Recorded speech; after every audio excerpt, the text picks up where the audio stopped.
As we make our way up down the hills, a few things I like to always point out is we have a core shed. You can just give it a little look, maybe come back and give it a closer read if you so choose. But as I mentioned in the underground, if you remember the diamond drill, we collected those core samples, and this is where a lot of them are archived. We have them all, well, most of them, saved here like a little roadmap to tell us where we've been. If you look to your right, you'll see two houses. Now, those two houses were the houses given to the miners' families who worked here. The one on the right with the red roof is from Mount Shear, one of the larger towns that were up higher up the mountain. And it's got a way steeper roof than the one on the left, which is from Britannia Beach right here. Now, it'll have a steeper roof because when it's on Mount Shear, it's a mountain, there is snow. So, they have a steeper roof to compensate for that. But, as I said, that is given to the miners and their families. Only if you had a family. If you were single, if you did not have a family, you were then staying in the bunkhouse, which is the far one over there on the left. That is now where our offices live. And you were sleeping in something called a hotbed. Now, a hotbed was called a hotbed because it was always hot. And it was always hot because you would have 3 men per bed.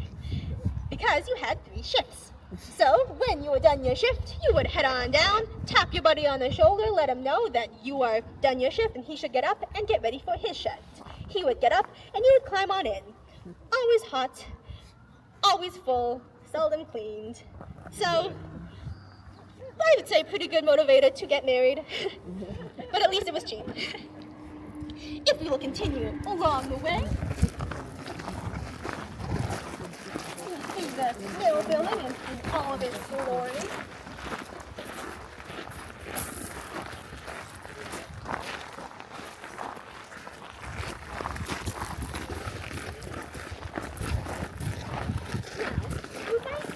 Some rubble on the hill here. Some remaining foundations. Some people ask what those are.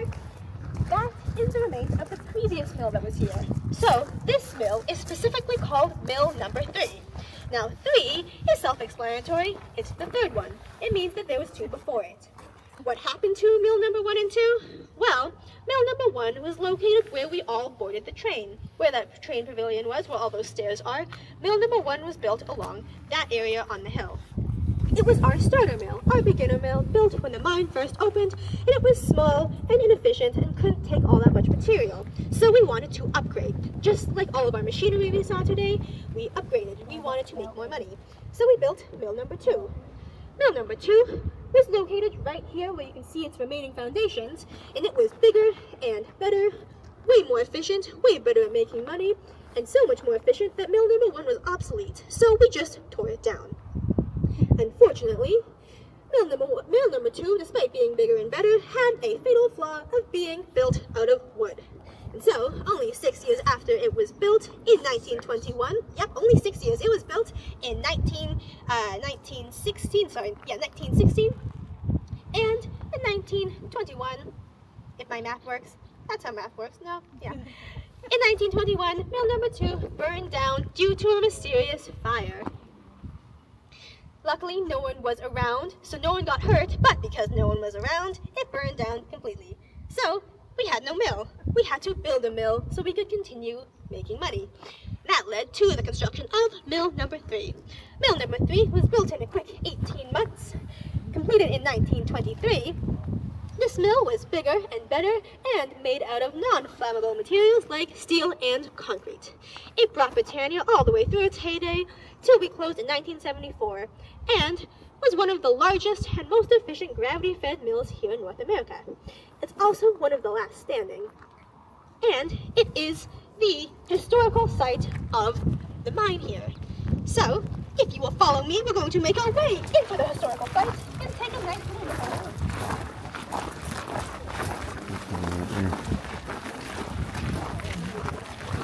Got one hell of a drill bit or something.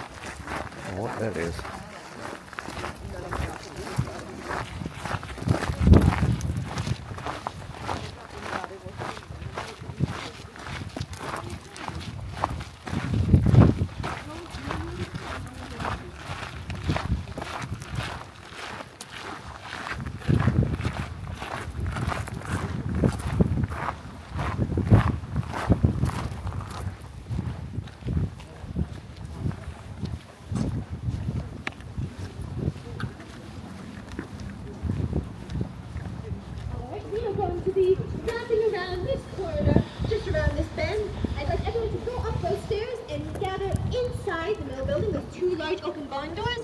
going to meet inside that room, that welcome area.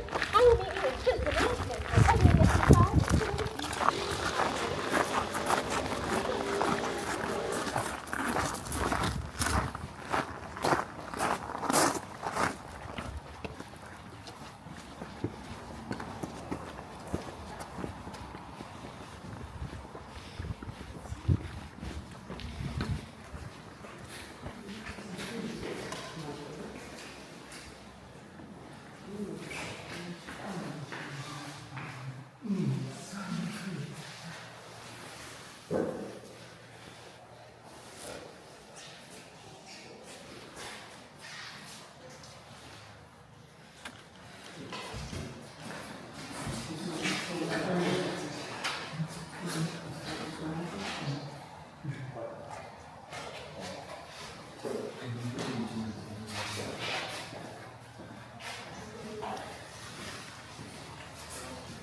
No one called me on my bad math. That's only 5 years.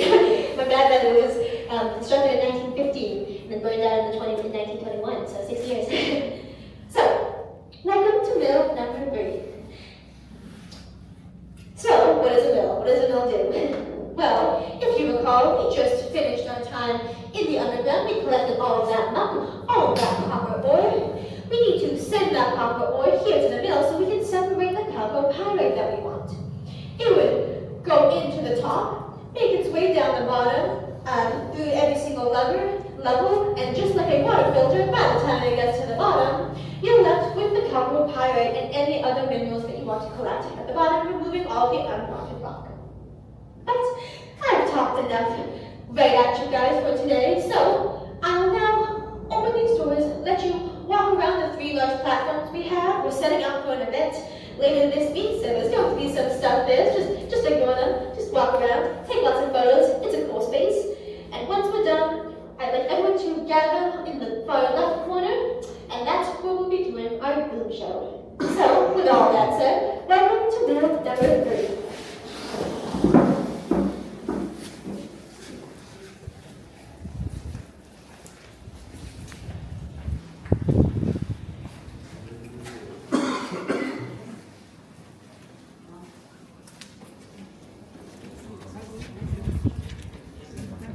Oh, sorry.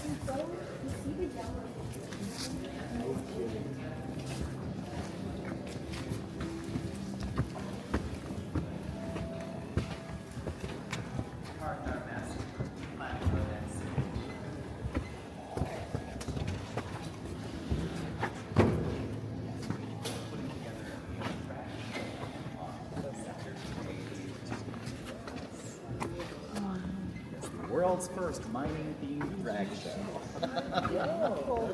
Sometimes we get a little too creative. We're gonna look much better than we do.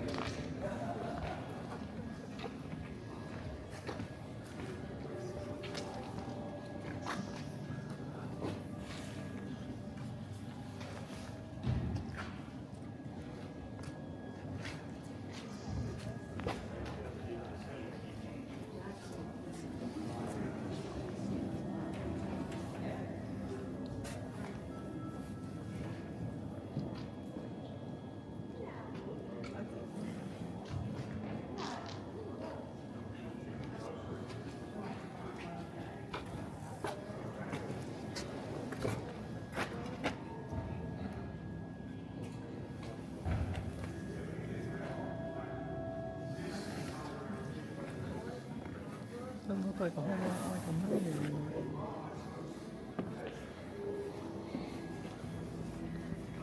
Now, this might look a little familiar to some people. The mill has been the site of many, many films and TV shows. We filmed many things here. Some notable ones are things like Scooby-Doo 2, The Last of Us, The 100, sorry, I'm blanking on them, X-Files. X-Files was filmed in the tunnel we went in. Supernatural, and Supergirl, tons and tons of movies. If you want to learn more, there's a whole long list of them online if you'd like to see some really, really niche movies you've never heard of. But there's a long list online. You can also go into the machine shop. We've got a little projector set up, like a little movie theater, and you can see a whole bunch of movie clips with the mill in the background, which is kind of cool. You can also go to the coffee shop, and there's a whole bunch of the coffee shop that's just by admissions. There's a whole bunch of headshots on the walls. A lot of them are signed by the actors who have filmed here. That's pretty cool. But you'll around, take lots of photos. Oh dear, that chain just decided to give up. But take lots of photos, now you can tell all your friends you've been on a movie set.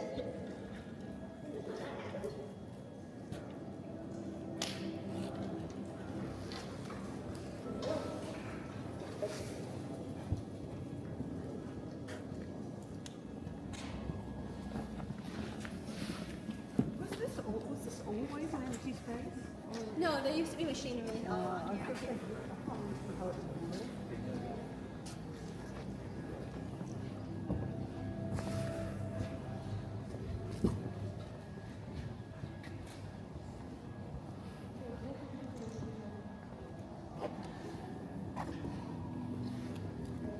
They have parties down here or something. It sounds like there's something else like that. They have a wedding, I guess, with this here, but this would be a creepy wedding, wouldn't it?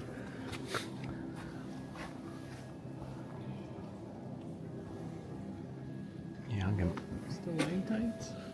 Huh? Is that stalactites? Yeah, I know. I was looking at that earlier. So somebody spilled glue over there, or what that is. Come get stalactites off concrete. They probably come in here and try to vandalize it.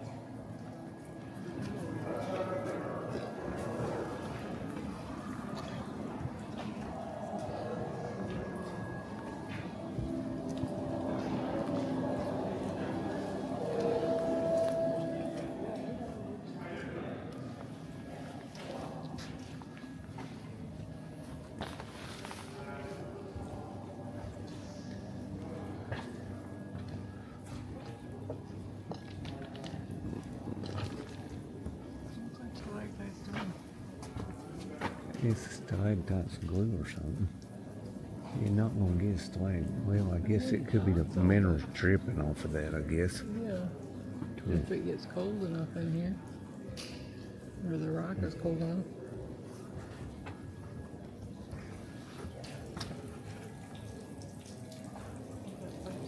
That is some rotten wood right there.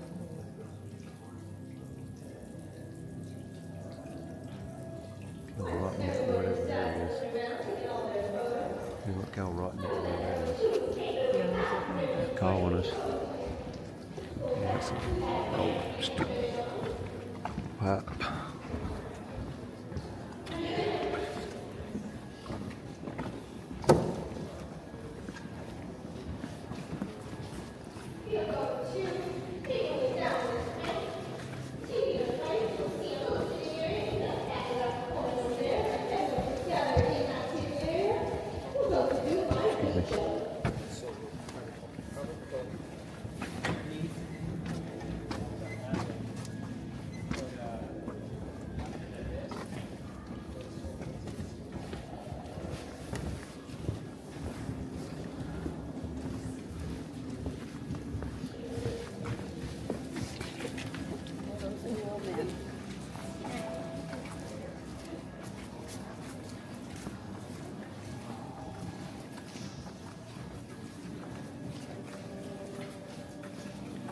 I have to make a couple videos out of this thing.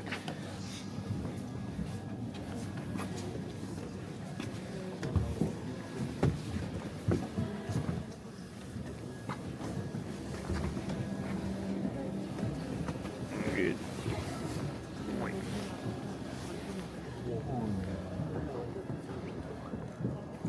I know I had to walk them steps every day. Yeah, where I'll be calling for an escalator or an elevator. Stairway to heaven. I can see everyone is very interested in that tall, steep staircase. That right there is about 250 steps. I get a lot of questions of can we go higher up in the middle? And unfortunately, we're not having tours higher up in the middle this year. But I myself am glad I don't have to go up 250 stairs. 3 times a day, all day, every day. There's no elevator here. And that's not even the top of the mill. That is about 2/3 of the way up. To the very top. Unfortunately, no. Not even the workers could ride on this. It was too dangerous. But that's not even the top, because you can't see the top down here. The very top is about 376 steps. So, quite a lot of cardio. Again, no elevator. They couldn't ride this. We'll see it in the video on why they couldn't ride it. But just lots of stairs. I digress. Welcome to the Boom Show. This is our multi-sensory experience, and multi-sensory is just a fancy way of saying that you'll be seeing, hearing, maybe even smelling some things coming from something other than the screen. So, keep an eye out all around you for any special effects. The entire environment is your screen day. Now the name Boom implies that it's going to get a little loud. Nothing louder than what you've already heard here in the underground tour, but if at any point in time you would like to leave, you can head on out that exit right over there to your right. Just a fair warning, the door does lock behind you and I cannot let you in until the end. But with all that said, please enjoy the Boom Show.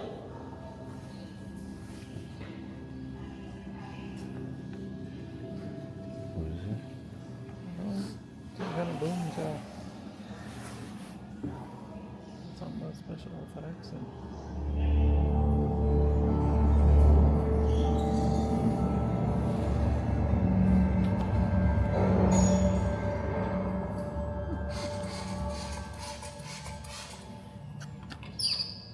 do you know how many panes of glass there are up there? 14,460. I'm just glad this is the only one I have to keep clean. They let a lot of light into this place, which was great for the electricity bill, but they also let a lot of light out. And as the mill worked through the night, it was a beacon that lit up the waters of Howe Sound, and it could be heard for miles around. But I'm getting ahead of myself. Welcome to Britannia, once one of the largest copper mines in the world, and to mill number 3, which in its day was among the most efficient and advanced copper concentrators. This is why this place was built. All 20 stories of it, to liberate the minerals locked inside massive chunks of ore, just like that. One second.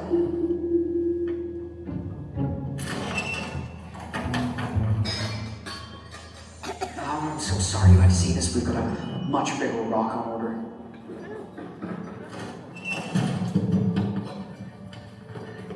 This is ore. It's rock made up mostly of minerals we don't want, but one in particular we do, chalcopyrite, because it contains copper. And if they found a few other valuable minerals in there, well, nobody was complaining. But it was copper that the miners were after, because it was here in such abundance. And because copper conducts electricity better than any other metal, except silver. If electricity is the modern world's lifeblood, then copper serves as its veins and arteries. Without it, sorry.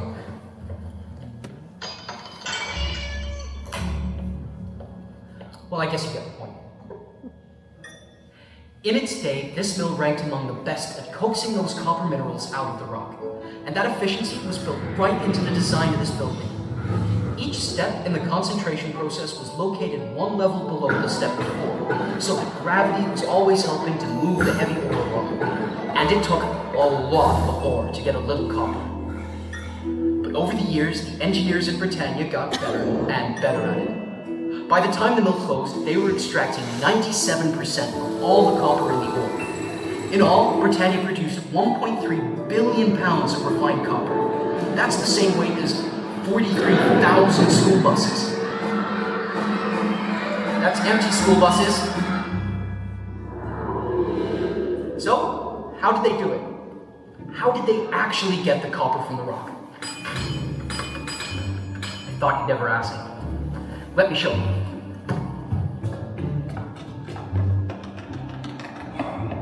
Okay. So you can't see me from where you're sitting, but I'm in the uppermost level of the mill. The milling process began with The arrival of train cars loaded with ore from somewhere within the mines 240 kilometers at times. Then the train cars empty their loads into receiving bins below the tracks.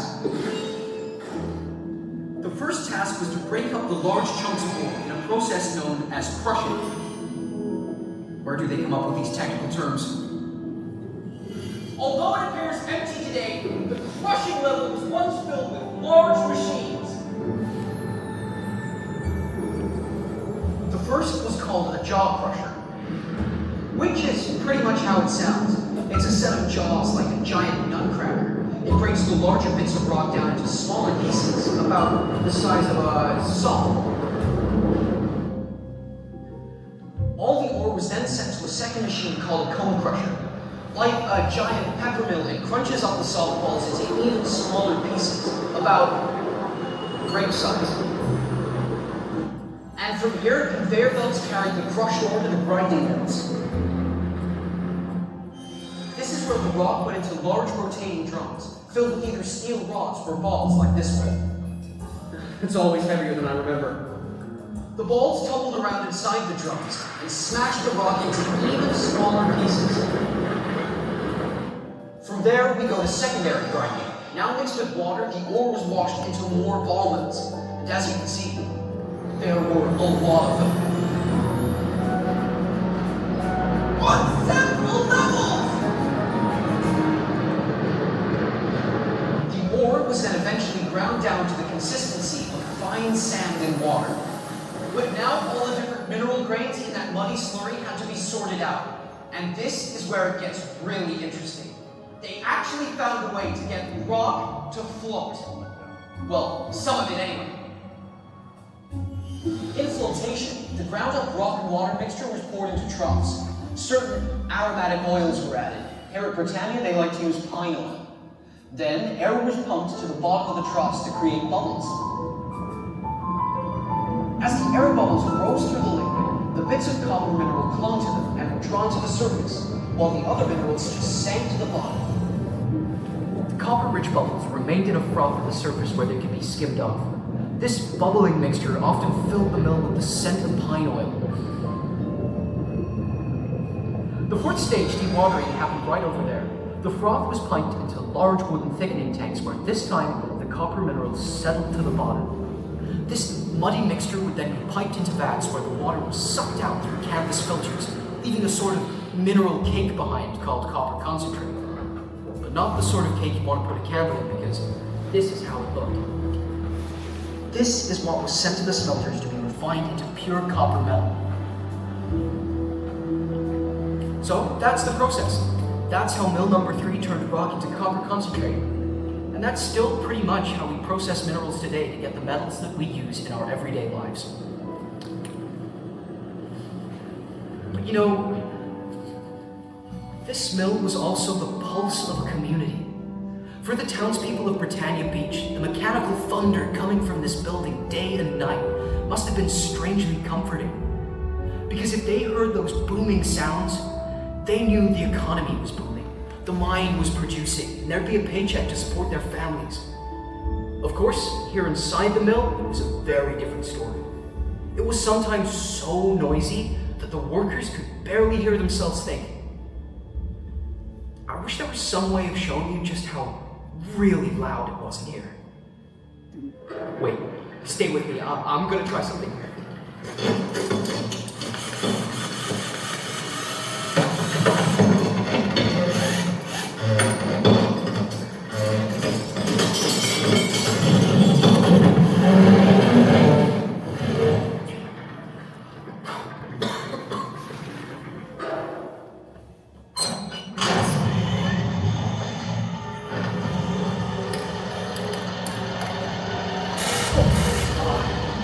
That can't do it.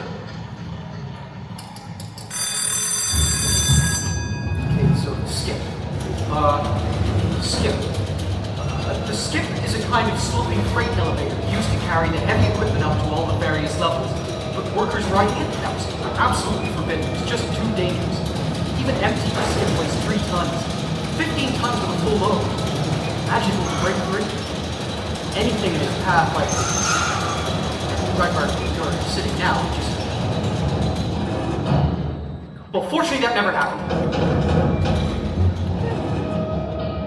Okay, good. Anyway, there was plenty of other things going on here. For one, they were always repairing equipment or installing something new to improve the concentration process. Sometimes a particularly stubborn boulder would get caught in one of the receiving bins and have to be cleared before the next train arrived. And up there, the ship foreman would be told when they needed to deal with it, with a well-placed stick of dynamite. And once in a while, that even blew out the upper row of windows. Fire in the hole!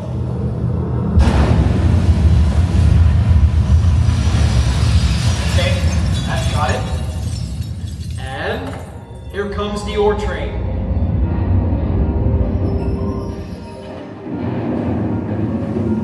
Let's start the conveyor belts. And now for the jaw crusher. And the cone crushers. Now for the wall room. On to the flotation tank.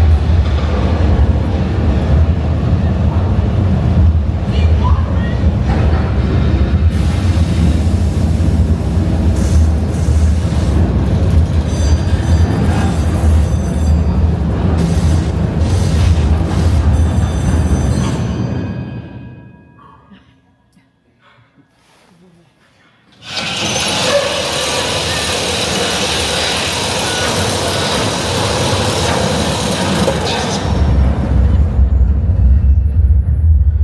Everybody okay?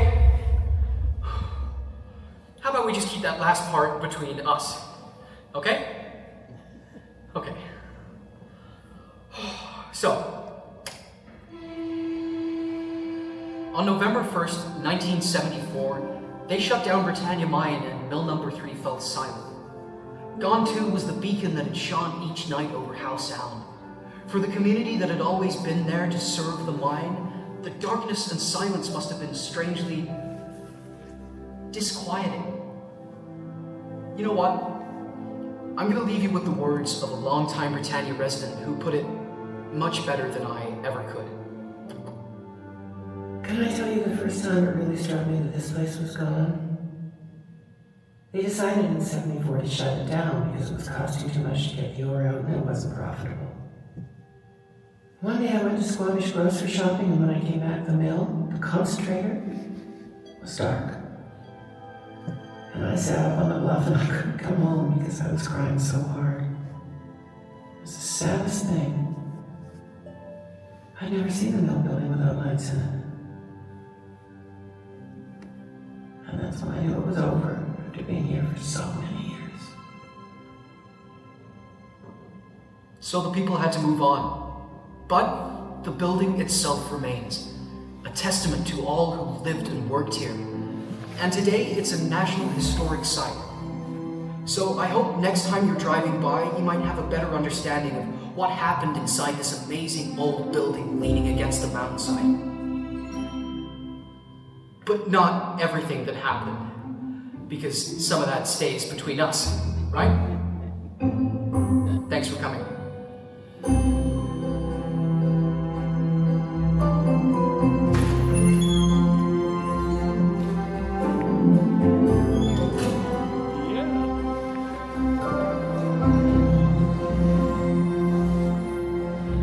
Alright, and that concludes our room show and marks our time, the end of our time here together, but fear not, there's plenty more to see on the ground.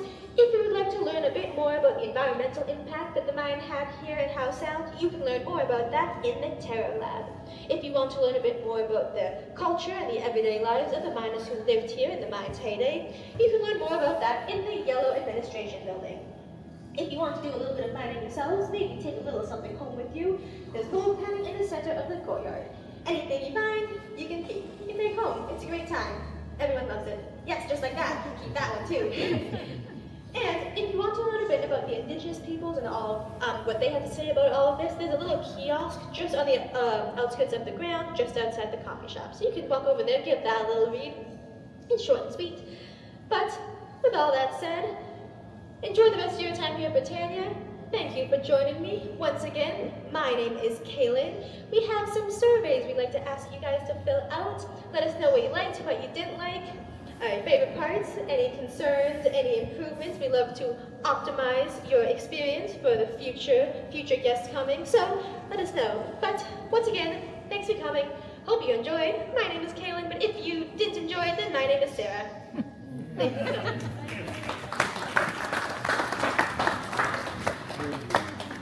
Welcome.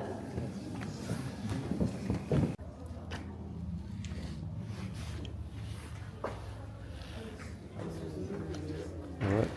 Journey to the center of the earth this year. Oh, Scooby-Doo.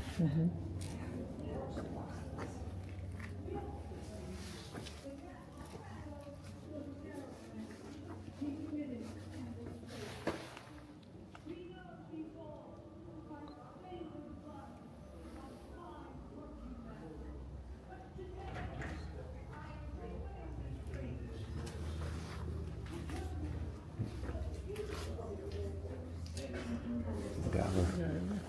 There's Up Street. Amazing Race Canada. 2018.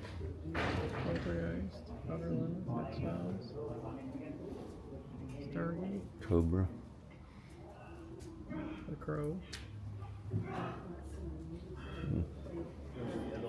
Well, it's kind of a cool set to do a movie in. Taken. Smallville. A 100. Yeah, she said the 100. Bionic Woman. Eureka. Falling Skies.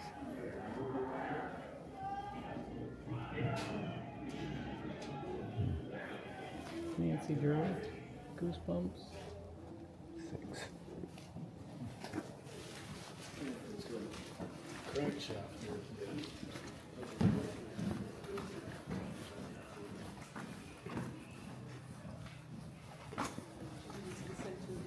Yeah, I got enough for 2 videos just from this mine.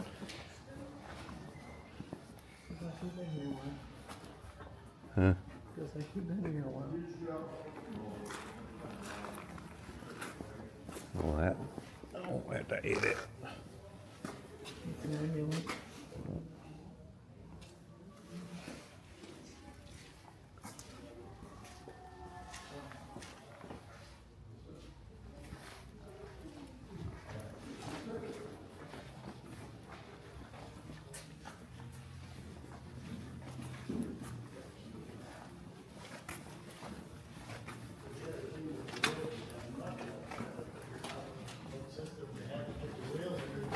It's a big grinding wheel.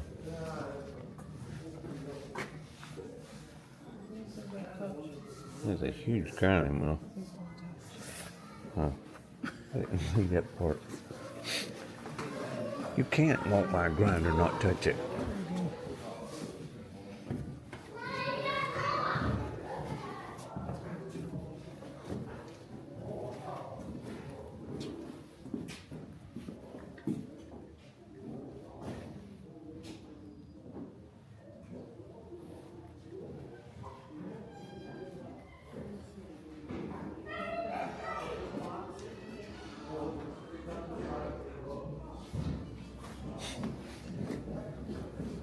Sounds like a director. What we don't blow up, we jump from.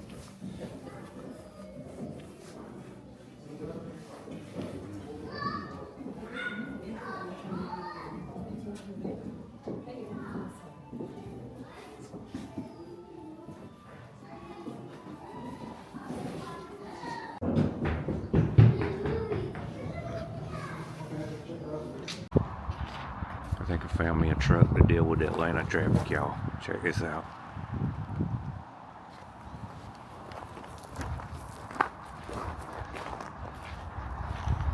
It would not mess with me if I come down the road in that baby.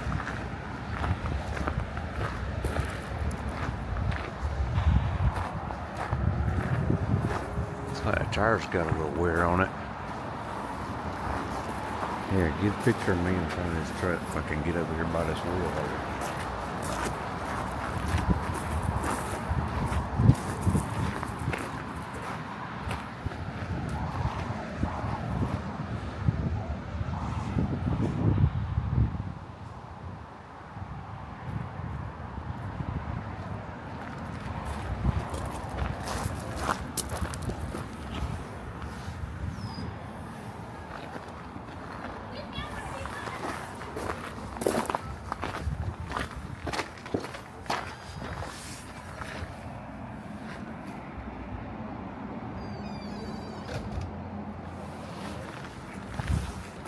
Probably didn't get all the truck in there, did you? Probably didn't get all the truck in it. Sure did.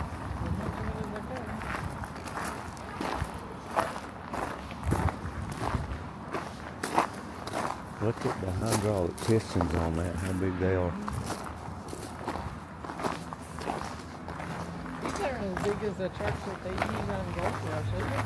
Huh? These aren't as big as the trucks they use on Gold Oh Rush. shit, They're these bigger. are, oh hell, these are tons bigger than what they use on Gold Rush. They couldn't get this shit on the roads up there. They use these a lot in China, those big damn mines where they just constantly. Oh. You got that off? I don't know if it's